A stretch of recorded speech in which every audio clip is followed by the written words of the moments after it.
There's something deeply unsettling about watching your only child fall in love with a snake.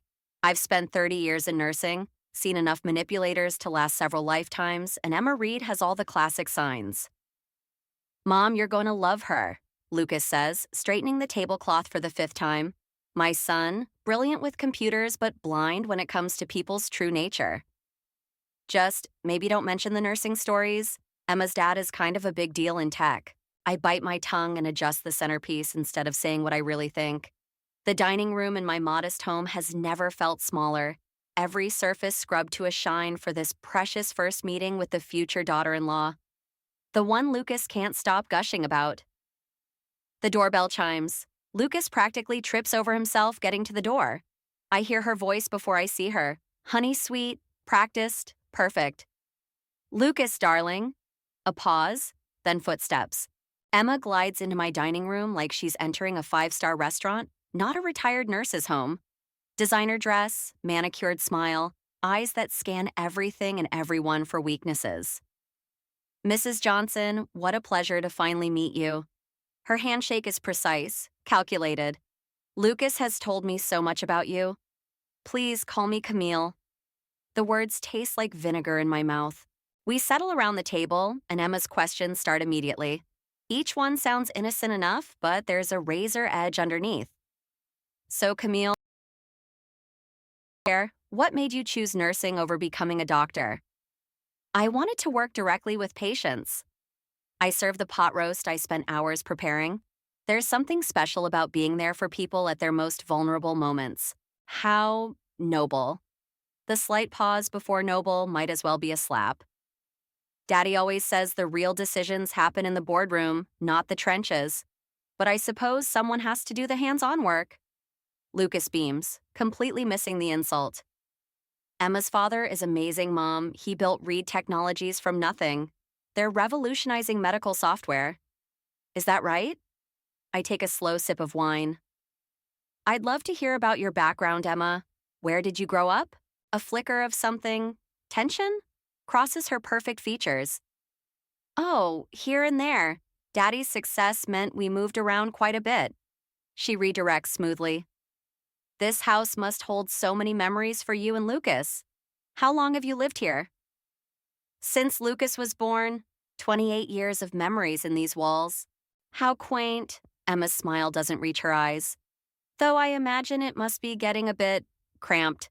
Lucas and I were just looking at the most gorgeous penthouse downtown.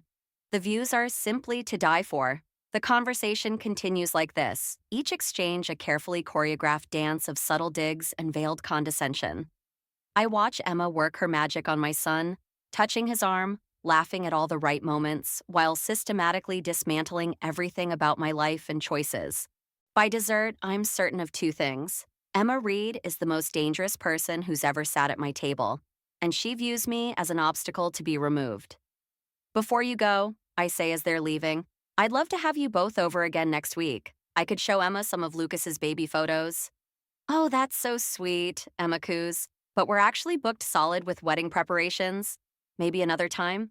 As I watch them drive away, Martha's words from last week echo in my head. Trust your gut, Camille. You've always known when something's wrong. And everything about Emma Reed is wrong. The question is, what am I going to do about it?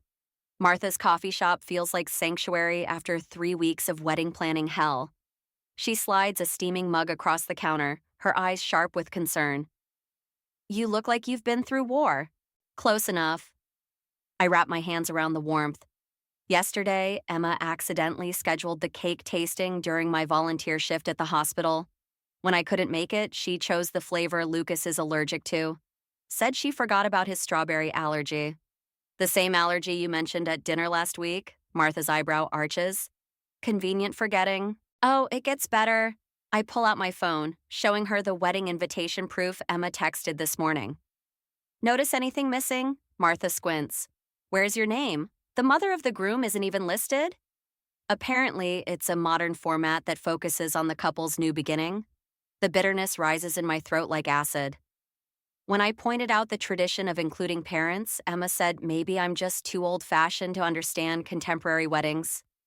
The bell above the door chimes. Lucas walks in, looking exhausted. The sight of my son's drawn face makes my heart ache. He's lost weight, dark circles under his eyes betraying sleepless nights. Hey, Mom, Martha. He slumps onto the stool beside me. Emma's dad wants to meet you. He's arranged dinner at LeBlanc tomorrow night. My stomach tightens. The five-star restaurant where you need reservations months in advance? David Reed doesn't wait for reservations. Lucas attempts a smile that doesn't reach his eyes. Emma says it's important we all get to know each other better. Please say you'll come. Martha busies herself wiping already clean counters, pretending not to listen. I study my son's face, seeing the desperate hope there. Of course I'll come.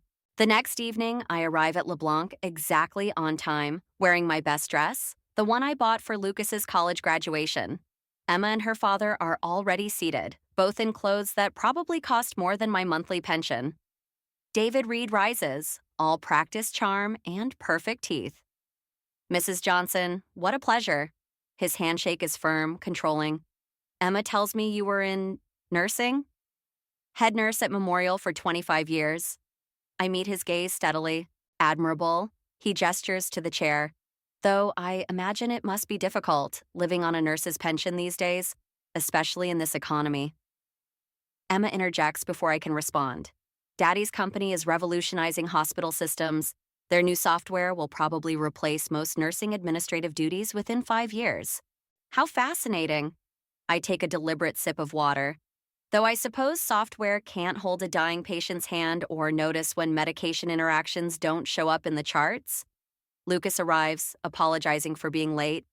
Work emergency, something about coding deadlines. Emma's smile tightens. Darling, remember what we discussed about work-life balance?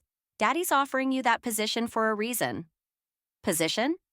I look at Lucas. Oh, didn't Lucas tell you? Emma's voice drips with false sympathy. Daddy's offered him a senior role at Reed Technologies. We'll be relocating to the East Coast after the wedding. The room spins slightly. Lucas won't meet my eyes. It's an incredible opportunity, David adds. Though, of course, it would mean leaving certain things behind. The subtext is clear as crystal. They're not just taking my son. They're erasing me from his life entirely. Later that night, I sit in my garden, the place that's always brought me peace. My phone buzzes with a text from Lucas. I'm sorry I didn't tell you about the job. Can we talk tomorrow? Before I can respond, another message appears, this one from Emma. I hope you understand this is what's best for Lucas's future. Some ties need to be cut for growth to occur.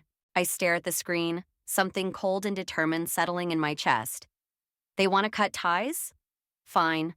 But they're about to learn that a mother's love isn't so easily severed. And this retired nurse still remembers how to fight. I dial Martha's number. Remember that dirt you offered to dig up on the Reeds? I'm ready to start digging. Lucas's birthday party feels like a funeral where the corpse is still walking. My garden, usually alive with color, seems muted under the expensive party tent Emma insisted on renting. She's transformed my backyard into something unrecognizable. Crystal champagne flutes, catered hors d'oeuvres, and not a single childhood photo in sight. The tent was necessary, Emma announces to her circle of friends. You should have seen what we had to work with before. She laughs, that practiced society titter that sets my teeth on edge. I busy myself rearranging appetizers, staying within earshot. Martha appears at my elbow, pressing a glass of wine into my hand. Breathe, Camille. Your knuckles are white. Lucas moves through the crowd like a stranger, accepting congratulations on his new position at Reed Technologies. The son who used to spend hours telling me about his coding projects now barely meets my eyes. Daddy? Emma's voice carries from behind the tent. I freeze, recognizing that particular tone. It's the same one she uses when she's about to twist the knife. The situation with Lucas's mother is becoming untenable. I step closer to the tent's edge, pretending to adjust a flower arrangement. She's constantly undermining my decisions about the wedding. Emma continues. And you should see how she lives. That tiny house. Those shabby furnishings. It's embarrassing. What will your board members think when they meet her? David Reed's response is low, calculated. The woman's clearly not equipped for our world, sweetheart. But we need to handle this delicately. Lucas still has attachments. He'll get over it. I've already arranged for that therapist you recommended, the one who specializes in family separation anxiety. Once we're on the East Coast, it'll be easier to help him see how toxic this environment is. My wine glass trembles. Therapist? Family separation? The mother could be a problem. David muses. People like that tend to make scenes when they feel threatened. We need to ensure she understands her place in the new arrangement. Oh, I have plans for that. Emma's laugh turns cruel. Did you know she still volunteers at that pathetic little hospital? One call from you about modernizing their systems, and suddenly her precious nursing reputation becomes a liability instead of an asset. The glass slips from my fingers, shattering on the patio stones. Emma and David step around the tent, faces composed as if they hadn't just been plotting to destroy my life. Camille! Emma's concern is picture perfect. Are you all right? You seem flustered. Perhaps the heat? I stare at her, seeing clearly for the first time not just the snake, but the entire pit of vipers I'm dealing with. I'm fine, just clumsy. Lucas appears, worry creasing his forehead. Mom, what happened? Nothing, darling, Emma soothes, wrapping herself around his arm. Your mother's just a bit overwhelmed. Maybe she should lie down? I'm not overwhelmed, I say quietly. I'm angry. The party goes silent. Emma's mask slips for just a moment, showing something ugly underneath. Mom, Lucas starts, but I cut him off. No, I've been quiet too long. I look directly at Emma. Tell him about the therapist, Emma. Tell him about your plans for family separation anxiety. Emma recovers smoothly. Lucas, your mother is clearly having some sort of episode. This is exactly why we've been concerned about her stability. Stability?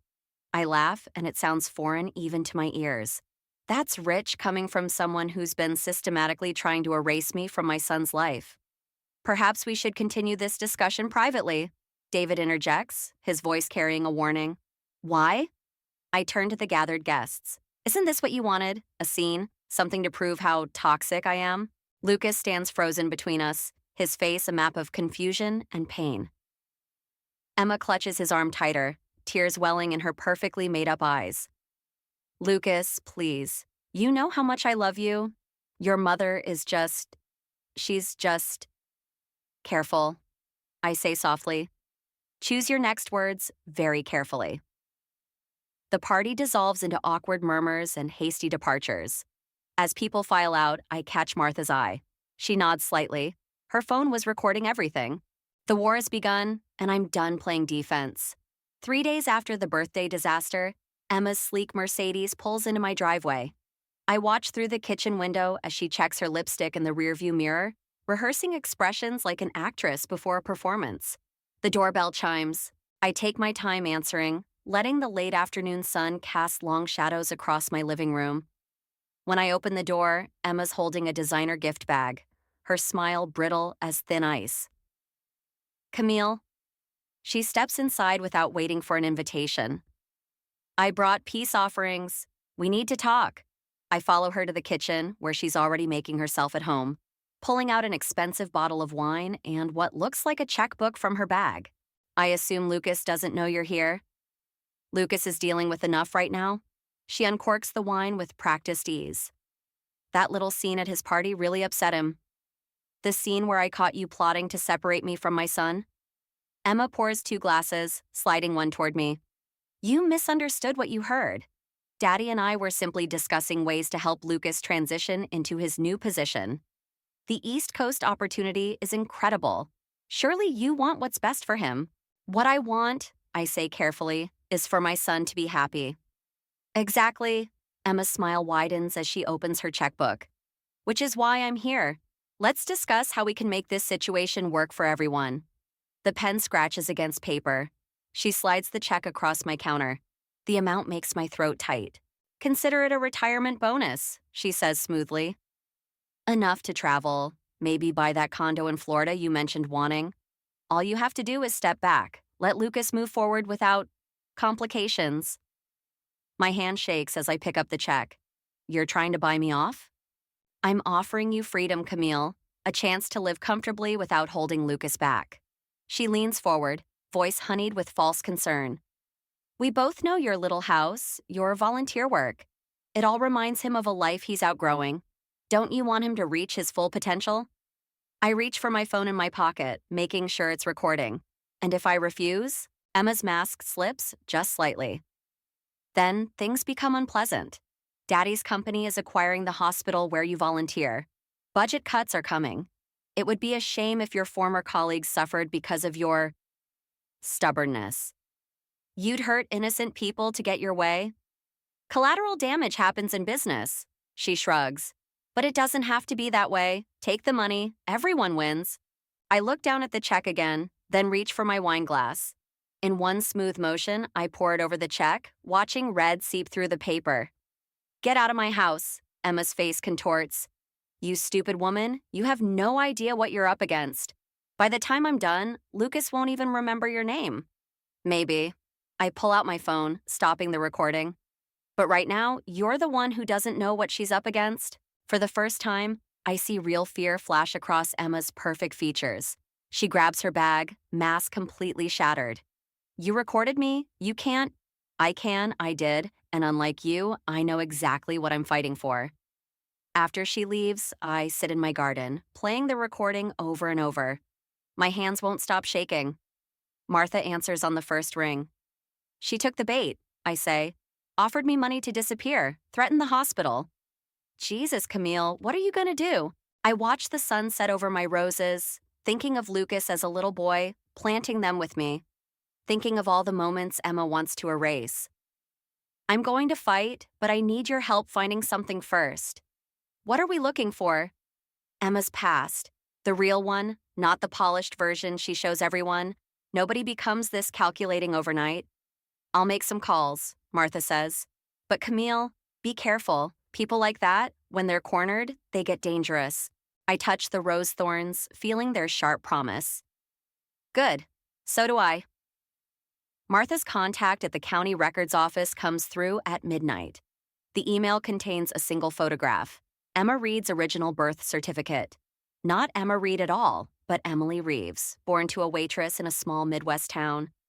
My hands shake as I dial Martha's number. David Reed isn't her father. Keep reading, Martha says. It gets better. I scroll through the documents, police reports, court records, a string of identity changes. David Reed's first wife died under suspicious circumstances 15 years ago. 3 months later, he married Emily's mother. Then she disappeared too. And Emily Reeves became Emma Reed? Martha's voice turns grim. The question is, what are you going to do with this? The wedding is 2 days away. My phone buzzes with a text from Lucas. Mom, please, can we talk? I stare at the message until the screen dims. I need to make one more stop. The nursing home is quiet at this hour. Margaret Reed's room, David's first wife's mother, sits at the end of a long hallway. The old woman looks up from her knitting as I enter, her eyes sharp despite her age. Mrs. Johnson. She sets her needles down. I wondered when someone would come asking. Tell me about Emma. Emily, she corrects. That girl showed up with my David after Sarah died. Called it a tragic accident, Sarah falling down those stairs. But Sarah never took the stairs. She was terrified of heights. My recorder runs quietly in my pocket as Margaret continues. Then Janet, Emily's mother, vanished on a cruise. No body, no investigation. David's money made sure of that. Why didn't you come forward? Margaret's laugh is bitter. Who'd believe an old woman over David Reed? Besides, Emily made it clear what happens to people who ask too many questions. I leave with the recording and a sick feeling in my stomach. At home, Lucas is waiting on my porch. You missed the rehearsal dinner, he says, following me inside. Emma's upset. I bet she is. I turn to face my son. Lucas, there's something you need to know. Stop. He holds up his hand. Just stop trying to sabotage this. Emma told me everything. How you've been investigating her family, harassing her relatives. She's trying so hard to include you, and you keep pushing her away. She's lying to you. About everything. I reach for the documents. Her name isn't even Emma. I don't want to hear it. Lucas's shout echoes through the house. Why can't you just be happy for me? Why do you have to turn this into some kind of crusade? Because I'm trying to protect you. From what? From someone who loves me? From a better life? He backs away, shaking his head. Emma's right. This isn't healthy. Maybe, maybe we do need some distance after the wedding. The words hit like physical blows. Lucas, please. Tomorrow. He pauses at the door. If you can behave yourself. After he leaves, I sit in the dark, surrounded by evidence of Emma's deception. The truth about her past could destroy her, but using it might cost me my son forever. My phone lights up with a text from an unknown number. Back off, or Lucas won't be the only one who gets hurt. I stare at the threat, thinking of Margaret Reed in her nursing home, of 2 dead women and a lifetime of secrets. The wedding is in 12 hours. I have to decide, expose Emma and risk losing Lucas, or stay quiet and watch my son marry a murderer. Martha's words echo in my head. Be careful. People like that, when they're cornered, they get dangerous. I pick up my phone and start making calls. If I'm going to do this, I need to do it right. Emma thinks she's the only one who knows how to play dirty. She's about to learn what a mother's love is capable of. Tomorrow, at that church, only one of us is walking away with Lucas, and it won't be her. The church bells mock me as I sit in my car, clutching a USB drive that could destroy everything. Martha's words echo in my head. Are you sure about this? There's no going back. Inside, the wedding preparations are in full swing. I slip through the back entrance, past clusters of guests who fall silent as I pass. Emma's carefully curated society friends, all wearing identical expressions of practiced disdain. The audiovisual room is empty, exactly as Martha promised. Her nephew, the wedding videographer, left everything set up, laptop connected to the projector, Emma's carefully edited love story video queued up and ready to play during the reception. My hands shake as I switch the drives. 25 years of nursing taught me that sometimes you have to cause pain to heal something. But this feels different. Mrs. Johnson, I freeze. The wedding coordinator stands in the doorway, clipboard clutched to her chest. The ceremony's starting, you should be in your seat. I follow her to the sanctuary, slipping into a pew near the back. Lucas stands at the altar, handsome in his tuxedo, looking exactly like his father did on our wedding day. The thought catches in my throat like broken glass. The music swells. Emma appears in the doorway, radiant in white, the perfect bride, the perfect lie. She catches my eye as she passes, her smile sharpening just slightly, victory already glinting in her eyes. The ceremony begins. I watch my son pledge his life to a woman who threatened to destroy mine, who plans to take him away, who might be responsible for 2 deaths. My finger hovers over my phone, where a single text to Martha would stop everything. If anyone knows any reason why these 2 should not be joined. The traditional words hang in the air. Emma's father shifts in his seat as if daring anyone to speak. I stay silent, letting the moment pass. This isn't the time. Not yet. At the reception, I watch Emma work the room, playing the blushing bride to perfection. Lucas keeps looking my way, hope and wariness warring in his expression. When the lights dim for the video presentation, my heart pounds so hard I can barely breathe. The screen flickers to life, but instead of Emma's carefully curated love story, it's her voice filling the room. Take the money, everyone wins. By the time I'm done, Lucas won't even remember your name. The recording continues, laying bare every threat, every manipulation. Photos appear, birth certificates, police reports, newspaper clippings about mysterious deaths. The truth about Emily Reeves becoming Emma Reed. Chaos erupts. Emma's scream of rage cuts through the confusion. Turn it off, this is all lies. Lucas stands frozen, staring at the screen. When he turns to Emma, his face is ash white. Is that really you? On the recording? Lucas, darling, your mother obviously doctored. Answer me, his voice cracks. Is that you? Before Emma can respond, David Reed's voice booms through the hall. Security, remove Mrs. Johnson immediately. 2 men in dark suits appear beside me. As they grab my arms, Emma's mask finally slips completely, revealing something cold and triumphant underneath. I told you to back off, she hisses as they drag me past. Lucas, I call out, struggling against the guards. Lucas, please. Train, but my son doesn't move. He stands amid the chaos, shoulders slumped, looking lost and very, very young. Emma places a possessive hand on his arm while David Reed speaks urgently in his ear. The last thing I see before the doors close is Emma's victorious smile. She mouths two words. I win. Outside in the parking lot, the guards release me. Martha runs up, face stricken. Camille, I'm so sorry. Someone must have switched the drives back. It doesn't matter. My voice sounds hollow, even to me.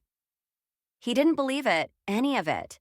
I watched the church doors close, separating me from my only child. All my evidence, all my planning, and in the end, I might have just lost my son forever. My phone buzzes, a text from Lucas. My hands tremble as I read it. How could you do this to me? Don't contact me again? The church bells resume their cheerful melody, celebrating a union built on lies, while I stand in the parking lot, wondering if trying to save my son has only ensured I'll lose him forever. 3 days after the wedding disaster, Lucas shows up at my door at midnight. His tie hangs loose, eyes red-rimmed. He pushes past me without a word, pacing my living room like a caged animal. I found the original USB drive, he says finally. The one that was supposed to play at the reception. Emma had it in her purse. My heart pounds, but I force myself to stay still. Let him process this at his own pace. I watched it, all of it. His voice cracks. Then I started digging. Called Margaret Reed at the nursing home. Tracked down Emma's mother's old coworkers. He stops pacing, faces me. Why didn't you just tell me? Would you have believed me? Before he can answer, headlights sweep across the windows. A car door slams. Emma's voice carries through the night. Lucas, I know you're here. She bursts through the door, David Reed right behind her. The perfect mask is gone, replaced by something desperate and dangerous. Whatever she's told you, it's all lies. Like your name? Lucas's voice is ice. Or how your mother disappeared? Or what really happened to Sarah Reed? You don't understand. Emma steps toward him, but Lucas backs away. Everything I did for us. To protect our future. By threatening my mother, by trying to buy her off. Your mother? Emma laughs, high and brittle. She's holding you back, living in this shabby little house, clinging to her pathetic little life. We could have been extraordinary. That's enough. David Reed's command cracks like a whip. Emily, get in the car. We'll handle this privately. The name hits like a thunderbolt. Emily freezes. Daddy, please, I said, get in the car, but Emma doesn't move. Something shifts in her expression. Something breaks. No, I'm done taking orders. From you, from anyone. She pulls a phone from her purse. One call and every newspaper in the country gets proof of what really happened to your wives. Both of them. David goes very still. You wouldn't dare. Wouldn't I? I learned from the best, didn't I, Daddy? Her laugh turns ugly. How to eliminate problems. How to reinvent yourself. How to take what you want. Emma, Lucas whispers. What are you saying? I'm saying I'm done being controlled. She whirls to face him. Yes, I lied. Yes, I threatened your mother because she saw through me and I couldn't let anyone stop us. Don't you understand? We could have had everything. At what cost? Whatever necessary. Her fingers hover over the phone. So here's what's going to happen. Lucas, you're coming with me. We're getting on a plane, starting fresh. Daddy will ensure we're very comfortable. Won't you, Daddy? Unless he wants certain stories going public. I step forward, placing myself between Emma and my son. No, this ends now. You can't stop me. Emma's smile turns feral. I always win. Not this time. I pull out my own phone, already dialing. Because while you were threatening everyone, I was gathering witnesses. Margaret Reed is speaking to the police right now. So are Janet Reeves's old coworkers. And that call you just made about eliminating problems, it's being recorded. The sound of sirens fills the air. Emma's phone slips from her fingers. No, she whispers. No, no, no. David Reed bolts for the door, but police officers are already there. As they read him his rights, Emma collapses into herself, the masterful manipulator reduced to a scared little girl. Lucas stands in the middle of my living room, watching his almost wife being handcuffed. Mom, he says softly, I'm so sorry. I take his hand, feeling the tremors running through him. I know, baby, I know. As they lead Emma away, she turns back one last time. I really did love you, Lucas. In my way. Your way, he replies. Wasn't love at all. The police lights paint my modest living room in red and blue. Lucas squeezes my hand and I squeeze back, knowing we'll be okay. Not today, maybe not tomorrow, but eventually. Sometimes love means fighting monsters. Sometimes it means becoming one. The trick is knowing when to stop. The letter arrives on a crisp autumn morning, postmarked from a women's correctional facility. I recognize Emma's elegant handwriting immediately. Martha watches from across my kitchen table as I turn the envelope over in my hands. You don't have to read it, she says. But I do. Because some questions need answers even if we don't like them. Inside, Emma's words flow across expensive prison stationery. Dear Camille, by now you've heard about David's plea deal. He's giving evidence about Sarah and my mother. I suppose that makes me an orphan twice over. I set the letter down, remembering the trial. Emma, Emily, breaking down on the stand, revealing years of manipulation and abuse. David reads careful grooming of a vulnerable teenager, molding her into the perfect accomplice. It didn't excuse what she'd done, but it explained so much. The doorbell rings. Lucas stands on the porch, holding a box of my favorite pastries. Our Sunday tradition, restored after months of careful rebuilding. I got your message, he says, following me to the garden. About Emma's letter, I hand it to him. He reads silently, his face a study in controlled emotion.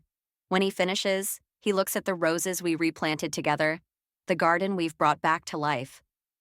She wants forgiveness, he says finally. She wants peace. I touch a blooming rose, feeling its velvet petals.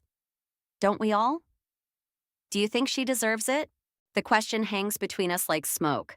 I think of Emma's perfectly crafted smile, her calculated cruelty. But I also think of the scared little girl who learned too early that love comes with conditions. I think forgiveness isn't about deserving, I say. It's about choosing not to carry the weight anymore. Lucas nods slowly. I've been offered a new job, a startup, developing healthcare software. They want to make medical care more accessible, not just profitable. Local? 3 blocks from your favorite coffee shop. His smile is tentative, but real. I thought maybe we could get lunch sometimes when you're not too busy with your hospital board meetings. I laugh. After everything came out about Reed Technologies, the hospital asked me to join their board of directors. Turns out my pathetic little life taught me exactly what healthcare should be about. Martha appears with coffee, settling into her usual chair. We sit together in the morning sun, talking about small things, important things, living. Later, I take Emma's letter to my desk and begin to write, Dear Emma, I received your letter. I don't forgive you. Not yet. Maybe not ever. But I understand now that monsters aren't born. They're made, choice by choice, wound by wound. I pause, considering my next words carefully. Because sometimes the truest revenge isn't about destroying your enemy. Sometimes it's about refusing to let them destroy you. I'm sending you something. I continue writing. A book about nursing, about healing, about choosing every day who you want to become. What you do with it is up to you. I seal the envelope, addressing it to Emily Reeves. Her real name, her real self. Then I join Lucas and Martha in the garden, where new roses are blooming alongside the old ones. You okay, Mom? Lucas asks. I look at my son, at my best friend, at this life I fought so hard to protect. The weight of Emma's letter feels lighter now, transformed into something else. Not quite forgiveness, not quite revenge, but something in between. Something like wisdom. Yes, I say. I'm okay. Because sometimes the happy ending isn't about winning or losing. Sometimes it's about learning when to fight, when to forgive, and when to simply tend your own garden and let it grow.